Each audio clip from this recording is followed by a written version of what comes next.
Hey guys, we are doing a special video because we just celebrated our 8-year anniversary and we thought we would kind of bring something to the table that a lot of people ask me about, especially women. Actually, only women ask me because they're the ones with the issue. I get a lot of women that ask me this question because they see that I'm a work-at-home mom, that I have my own business, and they ask me, how is my husband so supportive and what can they do to get their husbands on Darth Vader right here, what they can do to get their husbands on board with them so they can start their own business. And it's a pretty serious question, so I thought I would let Larry answer since obviously he's the husband. Well, there are two ways of looking at separated into two different groups of people there, two different types of couples. The first type is very simple. It's the husband has a fear of change. Maybe the wife is a homemaker or she has a different career that she wants to leave and work at home. And the husband's just afraid of change. With that, something to do is maybe, they have a good relationship, obviously, in that case, but maybe talk more communication as far as scheduling, compromise, why this would be good for the family. That's something the wife could communicate to the husband, and they just talk it out. Yeah. So for that type of couple, it's actually pretty simple. Just more communication, maybe come up with a schedule each week, and short-term, medium-term, and long-term goals. The more difficult type of couple is where the husband doesn't believe the wife can do well in her new venture. And that's pretty sad that there are people out there like that who think that way. Divorce them! I'm not saying that. I'm saying here, it's a deeper thing in the relationship.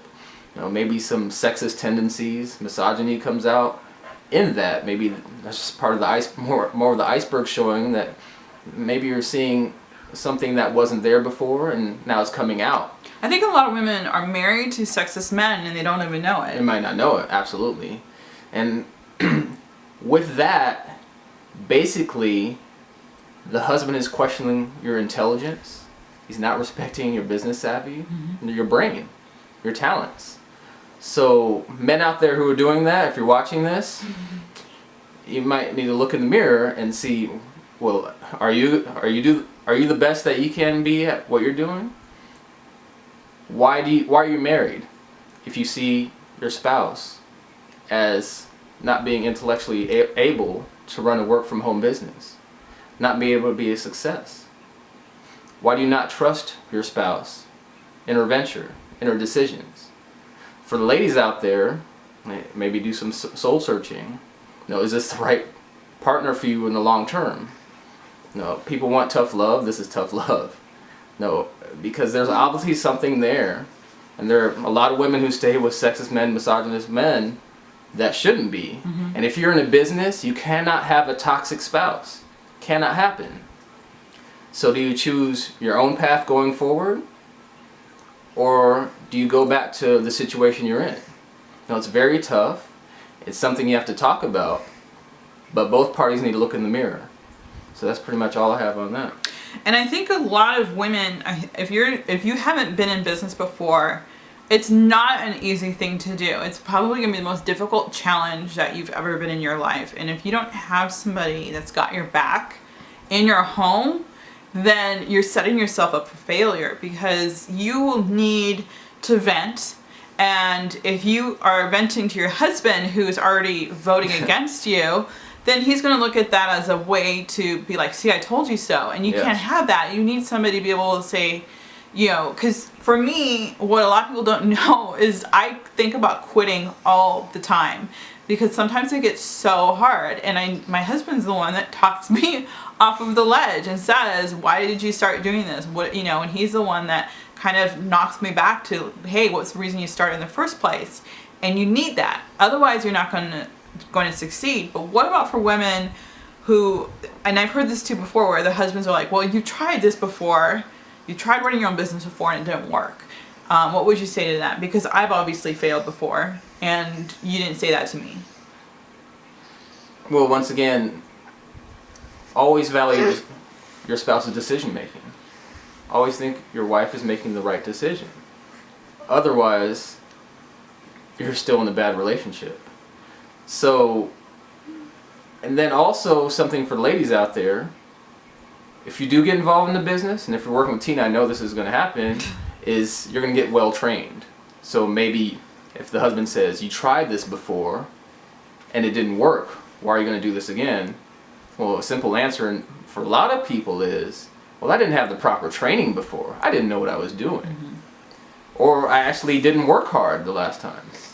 Now, most people in work from home businesses, in any business, the reason they fail is because they don't work hard enough. So for ladies, show your husband that actually this time you're going to do it the right way.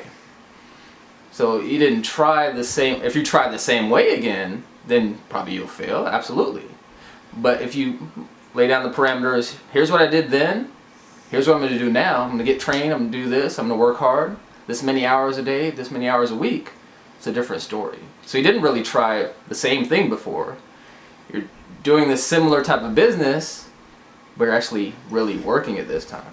And, you know, a lot of it's timing. A lot of it is maybe the business itself sucked. Oh, that too. But, you know, just because something didn't work doesn't mean that this is the one thing I see a lot of people do is they said, you know, they try a business and it doesn't work, so they end up talking trash about it and moving on to the one that does work. And what happens is you just lost trust with your audience because they say, well, you made the decision before. It's not just your husband.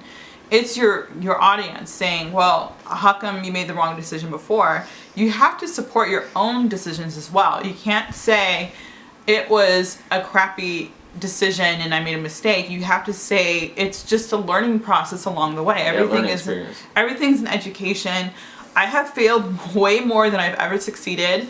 I started a business. I think my first traditional business was when I was 20 years old with my dad, and we went bankrupt within the first 6 months. Does that mean I stopped? I said, oh, well, businesses don't work? No, because obviously they work for some people, and why can't I be that person?